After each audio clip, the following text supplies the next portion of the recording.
दाख्लै जोङो खौसेथि बर' सुबुं आफाद, दुलाराय बर' फरायसा आफाद, NDFB-नि हानजा, बिटिआर गभर्नमेन्टनि गाहाय मावफुं सोद्रोमा मानगोनां प्रमद बर' आरो बर' कछारी वेलफेयार अट'नमास काउन्सिलनि गाहाय मावफुं सोद्रोमा मानगोनां मेहेनेश्वर बसुमतारीखौ लाफानानै आसाम सोरखारनि चिफ सेक्रेटारि, नर्थ इस्टनि हुमनि मानगोनां इनचार्ज पियुष गोयल बिथांमोननि दैदेननायाव आरो भारतनि आरो आसामनि आरो बिटिआरनि गोबां अफिसार्सफोरनि नुजाथिनायाव मोनसे सावरायनाय जों जानानै थाङो दिल्लीनि नर्थ ब्लकआव।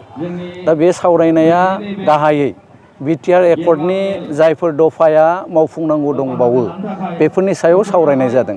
गोबाव सम माने सेनिफ्राय जोबजासे जोङो गासैबो दफाफोरनि सायाव खना खनला रायलायदों होननांगोन। गाहायै जिखिनि मावफुंजाबाय बेखिनिजों लोगोसे जिखिनि मावफुंजायाखै गासैखौबो आबुं महर होनो थाखाय जोङो सोरखारखौ खावलायदों दे 31 मार्च अन अर बिफर नैबे 2023 मायथाइनि 31 मार्चनि गेजेराव गासैखौबो आबुं मावफुंनो थाखाय जोङो आसाम सोरखार आरो भारत सोरखारखौ नारसिनदों। बेयाव बुंनांगोन NDFB-नि जा केस उइथड्रयेलनि बाथ्रा दङ आरो NDFB-नि रिहेबिलिटेसननि जि बाथ्रा दङ बेखौ स्ट्रेस होनानै बुंनाय जादों। आरो दा बाउन्डारि जि एक्सटेनसन आरो सनितपुर आरो बिश्वनाथआ बर' कछारी वेलफेयार अट'नमास काउन्सिलावबो थायाखै आरो बिटिआरआवबो गैया। बिनि थाखाय दे सनितपुर आरो बिश्वनाथ जिल्लानि रायजो राजाना डेभेलपमेन्टनि बेलायाव गोबां खहा जादों। बे बाथ्राखौ जोङो बुंफुंदों आसाम सोरखार आरो भारत सोरखारखौ। गतिके बिनि सायाव स्पेसियेल मेजार थाबैनो लानो थाखाय भारत सोरखाराबो गावसिनि जि साननाय एबा गोसो थानाय बेखौ जोंनो फोरमायदों। स्पेसियेलि कार्बि एकर्डआव कार्बिफोरनि जि प्लेन्सआव थानाय कार्बिफोर बिथांमोनखौ ST होनाय आरो जोंनि बर'फोरनि कार्बिनि जि बर' रायजो राजा बिथांमोनखौ ST हिल स्टेटास होनाय बिनि सायावबो सरसा जोङो खालामदों। आरो बे जिहेथु मोननैबो एकर्डआव दंमोन बिटिआर एकर्ड आरो BTC एकर्ड मोननैबो एकर्डआव थासेयावबो दासिमबो जे मावफुंजायाखै बेखौ जों स्ट्रेस होनानै बुंदों। थ' सरकारा गावसिनिफ्राय हाजासे नाजानायनि बाथ्राखौ जोंनो फोरमायदों।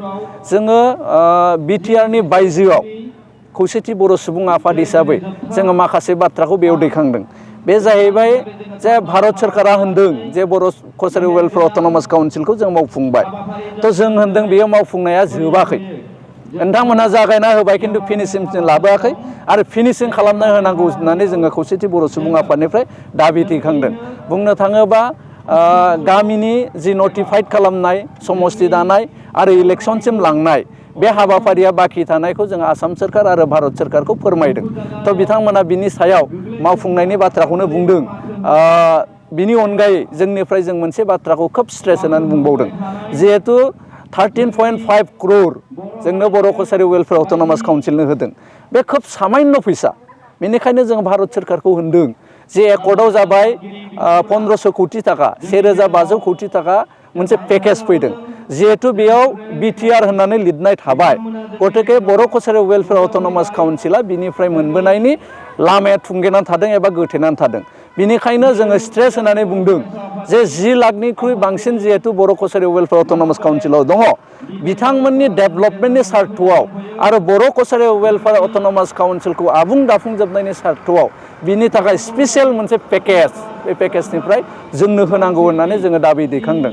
थ' बेखौ भारत सोरखारनि मानगोनां अफिसियेल बिथांमोना बेखौ बुंदों जे बेखौ जास्टिफाइ खालाममारनांगोन। बेखौ एसे नायनांगौनि बाथ्राखौ बिथांमोनहा गनायनानै लादों। बिनि अनगायै जोङो जोंनिफ्राय मोनसे बाथ्राखौ बुंबावदों बे जाबाय सोलोंथाइ। जे राव आरो हारिमुवा थांनोबा बर' बिजोंनि फरायसालिफ्रा थांनांगोन। जेरै जि हालोदाव दङ आसाम सोरखारा जिबायदि जोथोन लानांगौ बेबायदि जोथोन लायैनि थाखाय बर' बिजोंनि फरायसालिफ्रा बिटिआरनि बायजोआव मोनफा मोनफा थैलांबाय थानायखौ जों नुदों। जोंनिफ्राय जों स्ट्रेस होनानै बुंदों थ' बेखौ जिहेतु 6.3 क्ल'जआव लिरनाय दङ ओंखायनो 6.3 जि क्ल'ज बे क्ल'जनि खामानिखौ थाबैनो फोजोबनांगौ आरो बर' बिजोंनि स्कुलफोरखौ थाबैनो प्रभिन्सियेलाइज खालामनायनि बेब'स्थाखौ लानांगौ होननानै जोङो बुंदों।